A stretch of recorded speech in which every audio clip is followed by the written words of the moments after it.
You can put your sail down out of fear. Because you see the storms and the winds and the waves, and to protect yourself, you're just bringing that sail down, saying, you know what, now it's not the time to make any decisions, to be out there living life, even doing ministry. Now it's not the time. Or you can lift up your sail and allow this storm, this winds and the waves to push you forward towards your destination. You can really allow God to do His work and trust Him, and put your sail up and see how He's going to direct your life through these storms. How many people I know, and maybe you know, who have brought down their sails out of fear because of these uncertain times we're living. We don't know what will happen tomorrow. We don't know what's going to happen Monday when kids go back to school, masks, vaccination, testing. There's so much happening in their lives, in our lives, that I feel like way too many people are hiding in their rooms.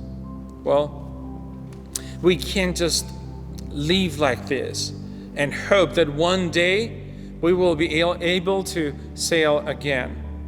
Friends, time and winds are way too valuable to let them go waste, because both of this will happen anyways. Just breaking news: there always will be winds in our lives. There always will be troubles around us, circumstances that is going to require us to be uncomfortable, to take the chance to move forward in faith and say, God, one thing I know, that you are in control of my life, that I have given you every single one of my stormy days, and I know you have the power. In Romans chapter 8, verses 28 to 30, we read that we know, I'd be certain of this promise, we know that all things work together for good to those who love God, to those who are called according to His purposes. For whom He foreknew, He also predestined to be conformed to the image of His Son, that He might be the firstborn among many brethren.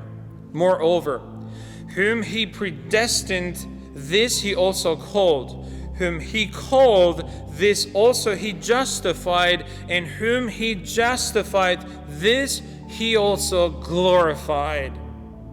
Unfortunately, we've made more theological arguments out of this passage than to realize and accept and enjoy God from this theological, God-given promises. Friends, if you believe in this promise, then you must trust God in all, through it all. All right, you must lift up your sail and say, I believe that I can go through this. Times such this, chaos such this, confusion and madness around us. But because He said all things, then I trust Him through all things. Someone said, the wind and the waves are always on the side of the ablest navigator. And I believe this, not because I am able, but because my God is able. Not because I'm better than others, not because we are more capable, because our God is able. So let me encourage you with this final word, 2 Corinthians chapter 9, verse 8. And God is able. You heard that? Your God is able to make all grace abound toward you, that you, always having all sufficient in all things, may have an abundance for every good work. My closing statement is that we have stopped doing good works because we're afraid of the times. That cannot be the case. In times like this, you, my Christian brother, sister, I'm telling you, the world is waiting for you. God maybe is waiting for you to get out of your sail down position, sail up, say, Lord, I trust you, and I will continue doing this works because all things work together for my good because you've promised.